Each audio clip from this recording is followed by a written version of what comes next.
Hey guys, today I'm going to be talking about 4 things that everyone should know when starting a business.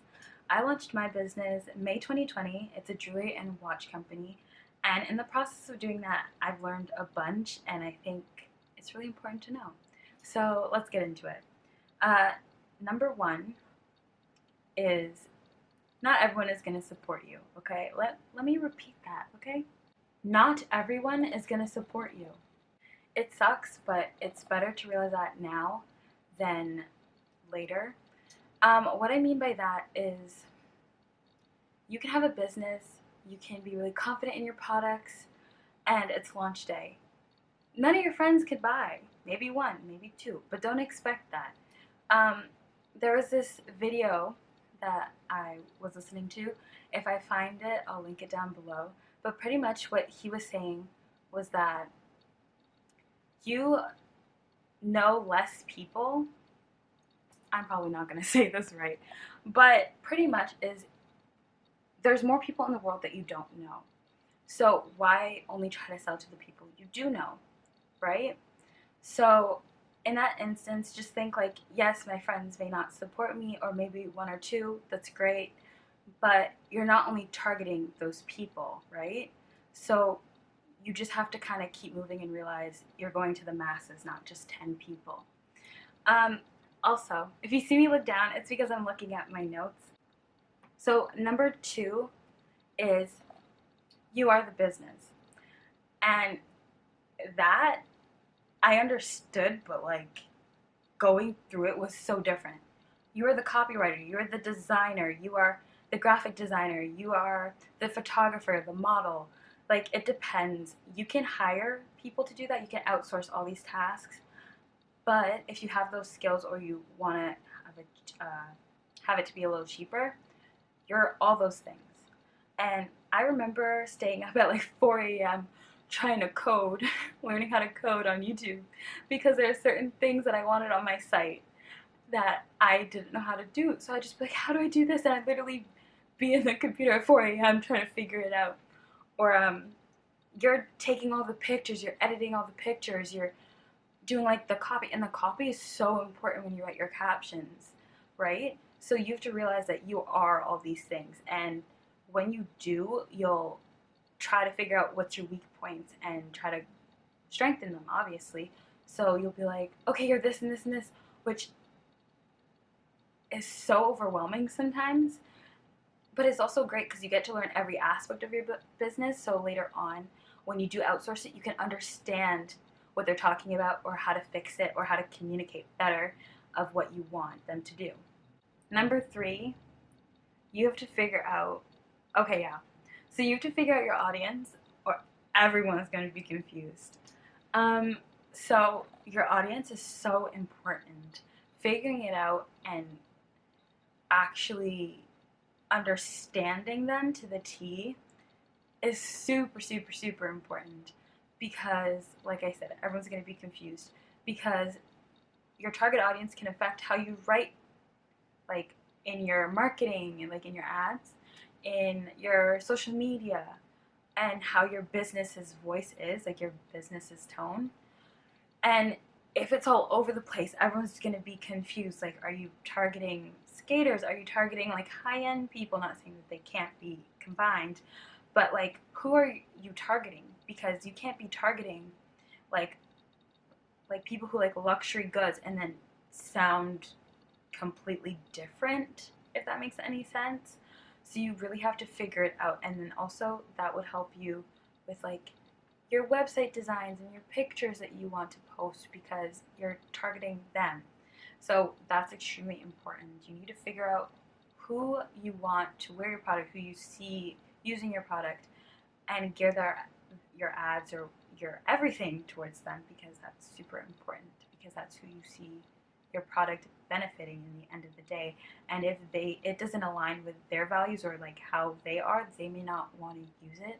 You have to do the boring stuff before the fun stuff, which sucks to say out loud, but that was like a big one for me. I love designing stuff and like taking pictures or being in pictures. So like even when I was designing my product and stuff, I'd just be like, oh, I can't wait till it's in my hands. Like as soon as it's in my hands, like it's go time. Like I know everything. I'm gonna post this. This is gonna be my caption. And I was on. That's literally every time I talk to someone, I'd be like, forget about that. Don't worry about what that is. Just when I have those, when I have this product, the pictures, sweetie. But I realized that I had to slow down, especially when talking to mentors, which is also super important, which maybe that would be like a little bonus tip that I'll throw in. Um, I'll talk about that after. Um, is you really have to break down everything and really focus on certain things because it might seem small now and you just might be like, oh, I'll do that after. I want to do the fun stuff. You'll literally, that small thing could be something that like destroys your business in the end because that small thing would have helped you do this or understand this, but you just skipped it or you just didn't really think about it in detail, or you're like, oh, I'll just go with the expensive one, and then later down the road you realize that's making you lose so much money. So you really have to stop and think, even if it's something small, as sad as it is, because sometimes you just want to rush into it, you have to stop and be like, okay, this is the things I want to do, and you just have to tick them off. And it's not always that fun, and it can be really time consuming, but you have to do it because it will affect you in the long run. And also, it's really good to get that out of the way because then after you might be stuck with a huge issue and wishing that you did it later. It can cost you a lot of money in the long run. Okay, bonus, mentors. Oh my gosh, mentors. So I use this site called 10,000 Coffees. I don't know if it's a Canadian thing only, but I'll link it down below. But pretty much you just make an account and it's great for networking. I was super nervous when finding a mentor because I didn't know what to say. I didn't know if like I would find anyone who would want to help me, and I was super nervous. But literally all I did was make an account, say this is what I do, this is what I'm looking for, and then from there they like messages pop up and they're like, oh, this person might be great for you, like say hi, or like they'll say hi. So it's super great. Like even if you are scared to talk to someone, there will be someone who will eventually will say hi to you because that's how the system works. It will make way more sense when you're on it. But mentors are so helpful because no one's strong in every area, right? So you can just find someone who's strong in your weak area and they can easily help you, or they have more connections.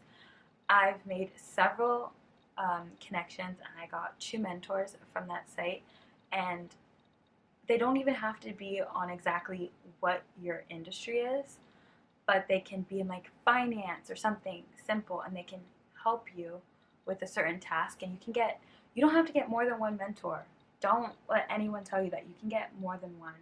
The more the merrier, especially if they're all have strong connections in different areas, because that will help you so much in the long run. And I feel like sometimes when you're doing a business, you think of it only in your perspective. But I just know what, like, sometimes I would write things down and then I'd talk to my mentor and they'd just be like, they'd ask me a question. I'd be like, oh my God, I never even thought about that. Or they would just look over things and be like, did you think about this? Because that's their area of expertise. And I'd be like, no, like, tell me more. Or they'd be like, oh, this is this person. You should email them because they're great at this. You know, so mentors are super beneficial. And I think they'll help you in the long run, and they're free. And it's like it's a mutual thing. Because sometimes they love, like I know with one of my mentors, she was like, I'm on a journey and I just want to help people grow. And I was like, thank you. I need all the help I can get in this area, you know. But I hope you guys enjoyed the video. Those were 5 tips or 5 things that I think are super, super, super important for a business owner to know. If you want me to talk more in detail, I may have more videos about this, giving more tips. But those are just a few things that I think are super important and really beneficial that will help you grow, and that some people I found don't talk about. So yeah, I'll see you guys in my next video. Bye.